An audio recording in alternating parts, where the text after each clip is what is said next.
I jumped in the water and I didn't drown. No king cobras. No seaweed wrapping around my ankles, pulling me into the darkness from which there is no escape. That's right, fans of horrible writing. I swam the Amazon and survived, and I'm going to talk about it in this episode of Horrible Writing. That never worked. You can't publish that. Seriously? Don't. Oh my God, that's another thing. That's bad. You probably should find other hobbies. You ever learn how to spell? Stop. You don't bother. I've seen better papers. Do you really want to? And my third grade. Give it up.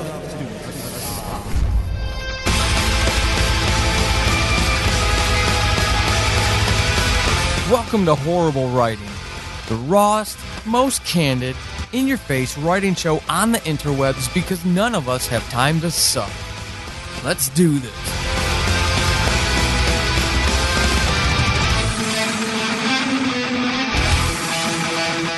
Episode 40. Crazy to think that I've had 40 episodes so far. And this one is for all of you out there who are kinesthetic learners, who have to do something in order to understand how it works. That's me. In a nutshell. And for the longest time, you can't see, for those of you watching this on YouTube, right in front of me, I've got two monitors kind of at an angle, and right in front of me are a series of notepads, little sticky notes of, little check boxes of all the things that I've got to get done and that I've had to get done. And on there, okay, for context, the sticky note is so old that, the edges are curled up, and it's really a brittle piece of paper at this point. And on there, for the longest time, were two check boxes that said, build Amazon author page and build Goodreads page. For the longest time, drove me absolutely nuts. And I didn't do those things because of the fear of the unknown. I can read blogs all day long. I can't do these things. So they sat there untouched. I was talking, and I've mentioned this before in other episodes, I was talking to a writing mentor that I have, a published author who's been an absolute godsend to me. She's really been just so helpful. And those of you who have listened before know I'm talking about Susan K. Quinn. And I was talking about the fact that at that time I had 4 or 5 audio dramas, fictional podcasts, and she really, her advice was essentially get it down to 1 if you want to keep doing it, because I know you enjoy fictional podcasts and creating them.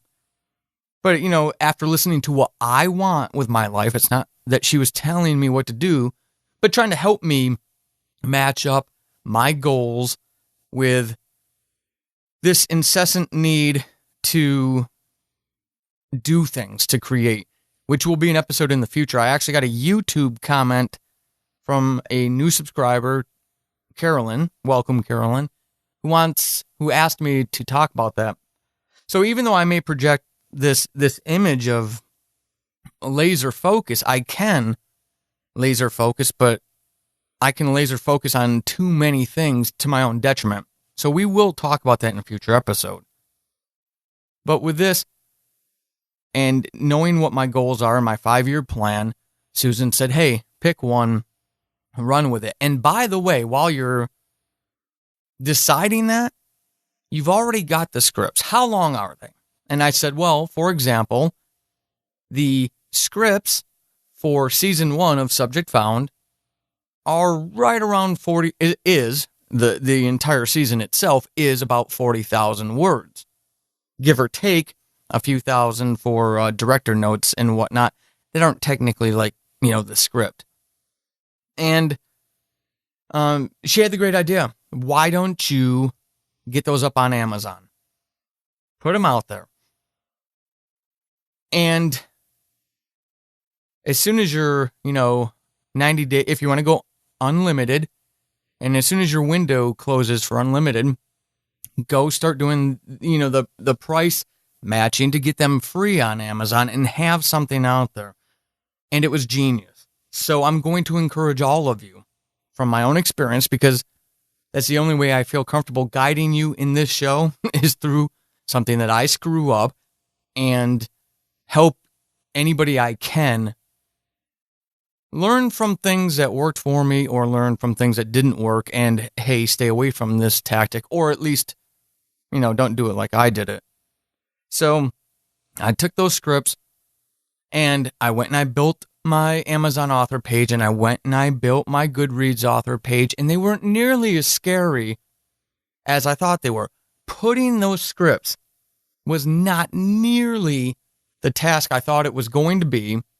As a matter of fact, it was kind of almost frighteningly too easy to do, to put that on Amazon. And they're out there now. And the nice thing is that they're starting to show up as also bots for Chasing the Demon, my novel coming out next month in June of 2018, and vice versa. So it was a nice little tactic to start putting things out there, give them, do the free thing for the limited period of time, put it out there, get traction going that way, test things, build my author bio, and start getting serious about that. That is what I needed to do. The fear of the unknown, of having never done it before, wasn't debilitating, but it was one of those things that always lingers, just out in the periphery, out there, and just causing that sliver of anxiety, that sliver of stress. That was silly. In hindsight, it was silly. I could have done it a long time ago, had something out there, something with a newsletter link in it, and started building my presence that way. I've got a presence in audio drama. I want a presence as an author. And I'm so grateful to her for that recommendation, because I was able to build those storefronts, if you will. I was able to get something out there with newsletter information in it, Goodreads presence just starting. I mean, we're talking, I'm still in the starter gate. Everybody else is out running, but I'm out. The gates have been opened and I'm starting to run around the track. And so when Chasing the Demon goes live, it'll be that much healthier. And the nice thing is it removed all that mystery that, and the man behind the curtain, Wizard of Oz-esque-ness of Amazon. So when it came time to work on Chasing the Demon, and specifically to Amazon, it wasn't that big of a deal. The biggest deal is going back after the edits, getting advanced copy readers, their feedback, and getting that stuff updated into Amazon and doing the print stuff. I'm going to talk about this in the next episode, but wow, was that difficult. That was not fun. And as a matter of fact, as of today, so we're looking at the 15th of May, I have less than a month until that book is live, and I'm still working on the print product, which is frustrating at best, because it's not something that's going to sell. I don't have a lot of manipulation when it comes to the price of that product, so I don't anticipate much in the way of it moving, yet it, no joke, has consumed, I don't know, 30-40% more of my time, maybe much higher than the digital version. It's been a nightmare. So, to you, what do you have? What can you build that you can get out there on Amazon? Think about it and start playing around with it. If you don't have that presence on Amazon and it's kind of scary, look at a short story, a collection of a couple poems, scripts, for your audio drama that you've got out there. But what do you have? What could you get in a Mobi format and an EPUB format that you could put out there. Yeah, initially you'll have to set that price because they don't allow you to do the free stuff, right? Not yet, not if you're going Amazon first, but it's a step, and it's a step to start getting that presence, start removing some of the mystery. So when that time does come and you are serious about getting that serious product out there, you'll be ready. You'll be more informed, more armed, if you will, to tackle the things that are going to come from Amazon. So I throw that out there. I hope it helps somebody. I hope it helps all of you. If you don't have that presence, go ahead and do it and let me know how you succeeded. Now, before we get out of here, please, as always, think about going over to your favorite podcatcher and leaving a rating and review for the show. I don't have nearly enough of them, and I know there's a ton of you listening now. Unfortunately, or fortunately, thanks to the, hashtag Cockygate controversy or scandal, and Kevin Nooper's help with that, and then followed up real quickly with my interview with Chris Fox. Now is the time to send that call out. If you enjoy this, you start going back through the old interviews or my standalone, just me episodes, and you like it, do me that favor, please.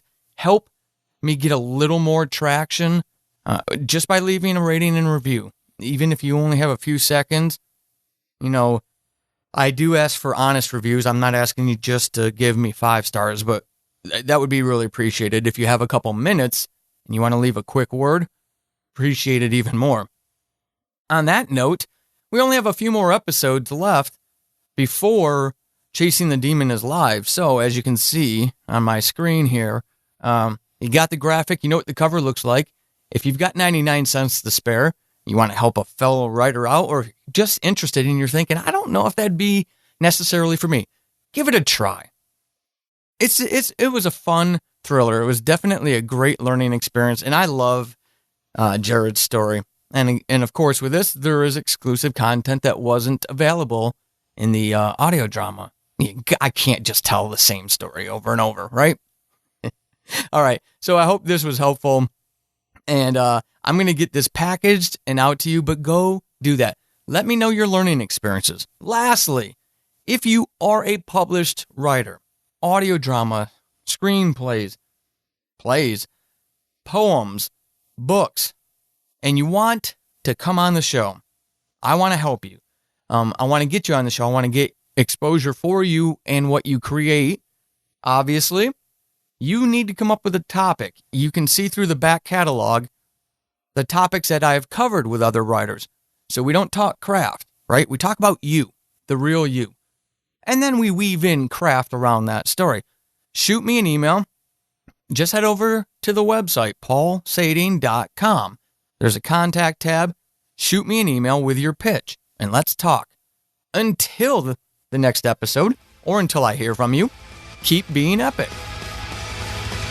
This has been Horrible Writing, and hopefully after this episode, you suck less than you did at the beginning. I am Paul Sading, your host extraordinaire. You can find me over on the Twitterverse @WritingHorrible and over at paulsading.com/horrible-writing. Until next time, suck less.